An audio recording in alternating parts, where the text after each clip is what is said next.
രാഹുൽ ഈശ്വർ എന്ന് പറയുന്ന മനുഷ്യന്റെ പ്രത്യേകത. ചേച്ചി അവൻ ഓക്കെ അല്ലേ? സംസാരിക്കുന്നതിൽ ഓക്കെ അവനാ സംസാരിക്കുന്നത് പൂജിക്കാതെ പറ്റില്ല. ഒരു അവസ്ഥയിൽ ഒരാൾ പെട്ട് കഴിയുമ്പോൾ അവന് വേണ്ടി അവൻ ആ കാര്യം വ്യക്തമാക്കി പറയും. ഇവിടെ എത്രയോ പ്രഗത്ഭരുണ്ട് പറഞ്ഞാൽ ജനം കേൾക്കുന്നവർ ഇല്ലേ? അവരാരേലും പറയുന്നുണ്ടോ? ഇല്ല. അപ്പൊ ആ ഒരുത്തൻ പറയുന്നു. എനിക്ക് ഏറ്റവും വേദന അതാണ്. അവൻ ഏറ്റവും കൂടുതൽ പറയുന്ന ആണുങ്ങളെ പറ്റി പറയുമ്പോൾ, ആണുങ്ങളെ ഒരു പ്രശ്നം പറയുമ്പോൾ പുല്ല് വിലയെ കാണുന്നു, ആണുങ്ങൾ ഇങ്ങനെ അനുഭവിക്കുക, ആണുങ്ങൾ ഇതെന്ന് അവനിന്ന് കരഞ്ഞു പറയുമ്പോൾ അവനെ തെറി പറയുന്ന ആണുങ്ങൾ. ഒന്ന് ആലോചിച്ച് നോക്കിയാൽ നമ്മുടെ നാട്ടിലേക്ക് എത്തി. അപ്പൊ അതാ ഞാൻ പറയുന്നത്, മറ്റൊരാളുടെ വിഷമങ്ങൾ മനസ്സിലാക്കാൻ ഒരു പുണ്യം വേണം. അതാണ് അവൻ. അതുപോലെ ആ ഒരു സമയത്ത് നിങ്ങൾ സ്ട്രഗ്ലിംഗ് ജേണിയിൽ ഏറ്റവും കൂടുതൽ ചേച്ചിനെ ഹെൽപ്പ് ചെയ്തിട്ടുണ്ടായിരുന്ന രാഹുൽ ഈശ്വർ എന്ന് പറഞ്ഞിട്ടുണ്ടായിരുന്നു. ഫാമിലിയിലുള്ളതിനേക്കാളും കൂടുതൽ പുള്ളി എടുക്കുന്നായിരുന്നു, സപ്പോർട്ട് ഉണ്ടായിരുന്നു? തീർച്ചയായിട്ടും. എങ്ങനെയൊക്കെയായിരുന്നു പുള്ളിയുടെ ആ ഒരു? ഞാൻ കോണ്ടാക്ട് ചെയ്തിട്ടുണ്ടായിരുന്നു. അപ്പം മുന്നേ നമ്മൾ കണ്ടിട്ടും കേട്ടിട്ടൊന്നുമില്ല. അപ്പോൾ ആ സമയത്ത് ആരെ വിളിക്കണം എന്ന്, അപ്പം ഞാൻ വിളിച്ച സമയത്ത് എൻ്റെ അടുത്ത് പറഞ്ഞത്, നിങ്ങൾക്ക് എന്താവശ്യം ഉണ്ടെങ്കിലും ഏത് പാതിരാത്രിക്ക് വിളിക്കാം, ഞാൻ കാലിക്കറ്റ് വരണമെങ്കിൽ വരാം, 5 പൈസ നിങ്ങൾ ചിലവാക്കണ്ട, ടെൻഷൻ അടിക്കരുത്, ആത്മഹത്യ ചെയ്യുക അങ്ങനെ ഒന്നും ചിന്തിക്കരുത്, പിന്നെ ആൾ തിരിച്ചു വരും, നമ്മുടെ എല്ലാ സപ്പോർട്ടും ഉണ്ടാവുന്നു. ആ സമയത്ത് അങ്ങനെ പറയാനൊരാളുണ്ടാവുന്നത് അത്രയും വലിയ കാര്യമല്ലേ. പിന്നെ അത്രയും എന്നെ സപ്പോർട്ട് ചെയ്ത് ദിലീപേട്ടൻ ഒരിക്കലും ഞാൻ മറക്കൂല. കാരണം രാവിലെ ഉച്ചയ്ക്കും വൈകുന്നേരമൊക്കെ ഈ വൈദ്യുരം മരുന്ന് കുടിക്കാന്ന് പറയുമ്പോൾ അതുപോലെ ദിലീപേട്ടൻ എന്നെ വിളിച്ചുകൊണ്ടിരുന്നത്, ഞാൻ ആത്മഹത്യ ചെയ്യുമെന്ന് പേടിച്ചിട്ട്.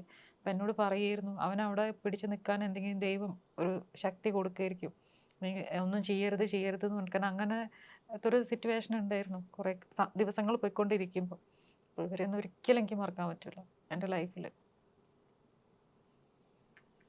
അതാണ്. അപ്പോൾ രാഹുലിനെ കുറ്റം പറയുന്ന ആണുങ്ങളുടെ അടുത്ത് എനിക്ക് പറയാനുള്ളൂ, അയാളുടെ വീട്ടിൽ ആർക്കും വേണ്ടിയിട്ടല്ല, മനസ്സിലായില്ലേ?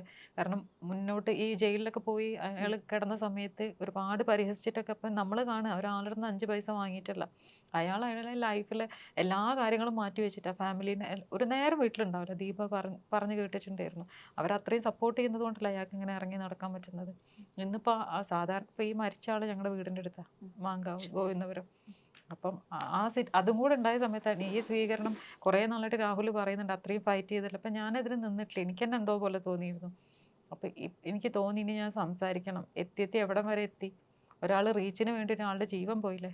അച്ഛനും അമ്മയ്ക്കും ഒറ്റ മോന്, ഒരു അച്ഛനും അമ്മയും ഒന്ന് ആലോചിച്ച് നോക്ക്. അതുപോലെ നിയമങ്ങൾ കൂടുതലും പെൺകുട്ടികൾക്കാണ് കൂടുതൽ എന്നുള്ളൊരു മീൻസ് ആ ഒരു സപ്പോർട്ടിൽ പെൺകുട്ടികൾക്കാണ് കിട്ടുന്നതെന്നുള്ളൊരു തോന്നലുണ്ടായിട്ടുണ്ടോ? ഉണ്ട്, തീർച്ചയായിട്ടും ഉണ്ടല്ലോ. കാരണം എന്ത് സമത്വം പറഞ്ഞു കഴിഞ്ഞാലും ഇപ്പം ഞാൻ പറയട്ടെ, പെണ്ണുങ്ങൾ പറയുന്നത് എന്താ, ആണുങ്ങളുടെ കൂടെ സമത്വം വേണമെന്നാണല്ലോ പറയുന്നത്. ഒരു പെണ്ണ് കേസ് കൊടുത്താൽ അത് അപ്പം തന്നെ കേസ് എടുക്കും, എന്തെങ്കിലും ഒരു കംപ്ലൈൻ്റ് ആയിട്ട് പോയി ഇന്ന ആൾ പീഡിപ്പിച്ചു. പക്ഷെ ഒരാണ് കംപ്ലൈൻറ്റ് കൊടുത്തു കഴിഞ്ഞാൽ അങ്ങനെ ഉണ്ടാവും. ഇപ്പം ഞാൻ പറയട്ടെ, ആ ചേട്ടൻ മരിച്ചു പോയിട്ടില്ലായിരുന്നെങ്കിൽ അയാൾ അറസ്റ്റ് ചെയ്തിട്ടുണ്ടാവില്ലേ? ആരെങ്കിലും സപ്പോർട്ട് ചെയ്യുമോ? ഇപ്പം മരിച്ചതുകൊണ്ട് നീതി കിട്ടി, അയാൾക്കത് താങ്ങാൻ പറ്റിയിട്ടുണ്ടാവില്ല. അയാൾ വിചാരിച്ചിട്ടുണ്ടാവുക അത് ചെയ്തിട്ടില്ല എന്നുണ്ടെങ്കിൽ ഇതുപോലെ പോലീസുകാർ കൊണ്ടു നടക്കും, അത് താങ്ങാനുള്ള. ഇപ്പം നമുക്ക് അതിനുള്ള ഒരു മനക്കെട്ടി ഇവിടുന്ന് കിട്ടി, പക്ഷെ എല്ലാവർക്കും അത് ഉണ്ടാവണമെന്നില്ലല്ലോ. ഞാൻ പറയട്ടെ, ഞാൻ എന്നെ സംബന്ധിച്ചിടത്തോളം അവിടെ ഞാനൊരു കലാകാരനായിട്ട് ജനിച്ചതിൻ്റെ ഭാഗ്യം എനിക്ക് തോന്നുന്നതാണ്.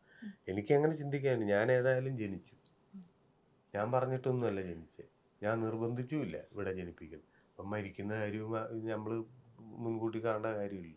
അത് സമയമാകുമ്പം കൃത്യമായിട്ട് നടന്നു പോകും. ഈ ചിന്ത എല്ലാവർക്കും കിട്ടൂല, മനസ്സിലായില്ലേ? ഇപ്പം വീട്ടിൽ നിന്ന് സ്കൂളിൽ നിന്നൊരു വഴക്കുണ്ടാക്കി, പഴയ കാലത്തെ കഥയാണ് പറയുന്നത്. ഞാൻ കൂട്ടുകാരനും കൂടെ അടി ഉണ്ടാക്കിയിട്ട് വീട്ടിലോട്ട് പോകുമ്പോൾ പേടിയാ, അവരെങ്ങാനും അറിയും, വീട്ടിലറിയാം, അച്ഛൻ അറിഞ്ഞാൽ അടിച്ചു പോലും, അമ്മ അറിഞ്ഞാൽ അടിച്ചു പോലും. അന്ന് എന്നെ അറിയട്ടെ എന്ന് പറഞ്ഞാൽ അന്ന് പോവും. ഇന്ന് അങ്ങനല്ല, അച്ഛൻ അറിഞ്ഞാൽ പ്രശ്നമാവുമോ എന്ന് പറഞ്ഞ് വീട്ടിലെത്തുന്നതിന് മുമ്പ് തൂങ്ങിച്ചാവും, മനസ്സിലായില്ലേ? അപ്പോൾ ഒരാളെ മരണത്തിലേക്ക് തള്ളിവിടും. ഇത്തരം ഞാൻ പറഞ്ഞില്ല, ഇങ്ങനൊരു കള്ളക്കേസ് ഒരു അവരുടെ താല്പര്യത്തിന് വേണ്ടി ചെയ്യുമ്പോൾ, ചെയ്ത ഒരാളെ തലയെ വെച്ച് കൊടുക്കുമ്പോൾ കുറച്ച് പേരെങ്കിലും വിശ്വസിക്കുകയല്ലേ. ചിലർ ഒരു നല്ല അവൻ അങ്ങനത്തെ ഒരുത്തനായിരുന്നോ എന്ന് കുറച്ച് പേരെങ്കിലും ചിന്തിക്കൂലേ? അത് മോശമായൊരു കാര്യമല്ലേ? ഒരു നിരപരാധിയെ പറ്റി അങ്ങനെ ചിന്തിക്കുക. എന്ത് ചെയ്യാനാ, നമ്മുടെ നാടിൻ്റെ അവസ്ഥ അതായിപ്പോയി. ഈവൻ ഒരു ആൺകുട്ടികൾക്ക് പെൺകുട്ടികളുടെ പ്രിവിലേജ് രണ്ടാണ്. ഇപ്പം നിയമത്തിൻ്റെ കാര്യത്തിലാണെങ്കിലും നമുക്ക് പെൺകുട്ടികൾക്ക് മിസ്യൂസ് ചെയ്യാൻ ചാൻസ് കൂടുതലാണ് ഇപ്പോഴുള്ള നിയമം. ഇപ്പം ചേട്ടനാണെങ്കിലും ചേട്ടൻ്റെ എക്സ്പീരിയൻസിൻ്റെ ബേസിൽ ഏതൊക്കെ നിയമങ്ങളാണ് നമുക്ക് ഇപ്പം ഒരു ചേഞ്ച് വരുത്തണം എന്ന് തോന്നിയിട്ടുണ്ടായിരുന്നു? അങ്ങനെ ഇപ്പോൾ ആധികാരികമായിട്ട് പറയാനുള്ള ഒരു സംഭവങ്ങൾ ഒന്നും നമുക്ക് ഇല്ല. ഇപ്പം ഇപ്പോഴത്തെ സാഹചര്യത്തിൽ അങ്ങനെയൊന്നും പറയാനുള്ള അതിന് മാത്രമുള്ള അറിവുകളൊന്നുമില്ല. അതിന് ബന്ധപ്പെട്ടവർക്ക് അറിയാവുന്നവരുണ്ട്, അവർ ചെയ്യട്ടെ, അതേ പറയാനുള്ളൂ. എൻ്റെ അതുപോലെ തന്നെ ഇപ്പം ചേച്ചി ഇപ്പോൾ റീസെൻ്റായിട്ട് നമ്മളൊക്കെ ന്യൂസിൽ ഒക്കെ കണ്ട് നമ്മളൊക്കെ ഭയങ്കര വിഷമത്തോടെ കേട്ടിരുന്ന ന്യൂസാണ് ഷിംജിത്ത്, അതുപോലെ തന്നെ ദീപക് എന്ന് പറഞ്ഞ ചേട്ടൻ്റെ ആ ഒരു മരണം. സോഷ്യൽ മീഡിയ റീച്ചിന് വേണ്ടിയിട്ട് കൂടുതൽ ആൾക്കാർ അത് യൂസ് ചെയ്യുന്നുണ്ടായിരുന്നു. അപ്പോൾ ആ ഒരു സമയത്തും ചേച്ചി മെൻസ് കമ്മീഷന് വേണം എന്നുള്ള ഒരു രീതിയിൽ സപ്പോർട്ട് ചെയ്തിട്ട് പറഞ്ഞിട്ടുണ്ടായിരുന്നു. അത് പറയാനുള്ള റീസൺ എന്തായിരുന്നു? ഈ ഒരു എക്സ്പീരിയൻസിൻ്റെ ചേച്ചീൻ്റെ ആ ഒരു എക്സ്പീരിയൻസിൻ്റെ ബേസിലാണോ? ഇത് മാത്രമല്ല, മൊത്തത്തിൽ ഇപ്പം ഞാൻ പറയട്ടെ, ഒരു കേസ് വരുന്ന സമയത്ത് ഇപ്പോൾ പോലീസുകാരെ അവരുടെ സൈഡിൽ നിന്ന് നോക്കുമ്പോൾ നമുക്കറിയില്ല. ഒരു കേസ് വരുമ്പോൾ ഇത് സത്യമാണോ, ചെയ്തിട്ടുണ്ടോ എന്ന് ഒന്നും കൂടെ ഒന്ന് അന്വേഷിക്കണം എന്ന് എനിക്ക് തോന്നിയിട്ടുണ്ട്. പല കേസുകളിലും ഒരു സൈഡ് മാത്രം കേൾക്കുന്ന പോലെ എനിക്ക് തോന്നിയിട്ടുണ്ട്. അപ്പം നിയമം വരുമ്പം അതും കൂടെ ഒന്ന് പരിഗണിച്ചാൽ നല്ലതെന്ന് എനിക്ക് പേഴ്സണലി തോന്നിയിട്ടുണ്ട്. അങ്ങനെ ആകുമ്പോൾ പലരും ജയിലിൽ പോകില്ല. കാരണം ജയിലിൽ പോയി കിടക്കാൻ അത്ര സുഖമുള്ള കാര്യമല്ല. അതുവരെ മര്യാദയ്ക്ക് ജീവിച്ചിരുന്ന നല്ല ഫാമിലിയും കാര്യങ്ങളും അവരൊക്കെ നമ്മുടെ നാട്ടിൽ പറയില്ല, നാറിപ്പോകുന്ന കുടുംബം മൊത്തം എന്ന് പറയില്ലേ. ജയിലിൽ കിടന്ന പേര് അങ്ങനെ തന്നെയാണ്. ചെയ്തോ ഇല്ലേ എന്നൊക്കെ പിന്നീടല്ലേ. അപ്പം ഇതുപോലെ വന്നു കഴിഞ്ഞാൽ ആ സൈഡും കൂടെ അന്വേഷിക്കണം എന്നുള്ളൊരു തോന്നൽ. കാരണം ഞാൻ അനുഭവിച്ചപ്പോൾ എനിക്ക് തോന്നിയിട്ടുണ്ടായിരുന്നു, ഒന്നുകൂടെ കറക്റ്റ് അന്വേഷിച്ചിട്ട് തെറ്റ് ചെയ്തിട്ടുണ്ടോ എന്നുള്ളത്. അങ്ങനെ എനിക്ക് തോന്നിയിട്ടുണ്ട്. അപ്പം എന്താ ഓക്കെ, ഇപ്പം ചേട്ടൻ അഗെയിൻസ്റ്റ് ഇങ്ങനെ ഒരു പ്രശ്നം വന്നില്ലെങ്കിൽ ചേച്ചി മെൻസ് കമ്മീഷൻ വേണം എന്നുള്ളൊരു വാദമായിട്ട് വരുമായിരുന്നു? എന്നാലും കേസ് വന്നിട്ടില്ലായിരുന്നെങ്കിൽ പക്ഷേ തോന്നിയിട്ടുണ്ട് എനിക്ക്. രണ്ടും സ്ത്രീകൾക്ക് കുറച്ചൊരു പരിഗണന കൂടുതലാണ്, അതിൻ്റെ ഒരു അഹങ്കാരം അവർക്കുണ്ട് എന്ന് എനിക്ക് തോന്നിയിട്ടുണ്ട്. ഇപ്പം എന്തും ചെയ്യാന്നുള്ളൊരു ധൈര്യം ഇപ്പം അത് നല്ലോണം കൂടിയിട്ടുണ്ട്. അല്ലെങ്കിൽ ഈ പണി ചെയ്യൂലല്ലോ. എന്നിട്ട് അവർക്ക് എന്തെങ്കിലും കൂസലുണ്ടോ? ഒരാളുടെ ജീവൻ പോയിട്ട് എന്തെങ്കിലും. നമ്മളൊക്കെ ആണെങ്കിലോ നമ്മൾ ചെയ്യൂല, അത് വേറെ കാര്യം. റീച്ചൊക്കെ വേണമെങ്കിൽ അവരൊരു ട്രെയിനിൻ്റെ മുകളിലോ എവിടെയെങ്കിലും കയറി നിന്നിട്ട് വീഡിയോ എടുക്കുകയോ ആത്മഹത്യ ചെയ്യുക, എന്ത് ചെയ്യും? വേറെ ഒരാളെ ലൈഫിലേക്ക് എന്തിനാണ് ഒരാളെ ലൈഫ് വെച്ച് കളിക്കുന്നത് എന്ന് ഞാൻ ചോദിക്കാനുള്ളത്. ചേച്ചി പറഞ്ഞു ചേച്ചിൻ്റെ ഏറ്റവും വേഴ്സ് സമയത്ത് ഏറ്റവും കൂടുതൽ ഹെൽപ്പ് ചെയ്ത ഒരാൾ ദിലീപേട്ടനാണെന്ന് പറഞ്ഞിട്ടുണ്ടായിരുന്നു.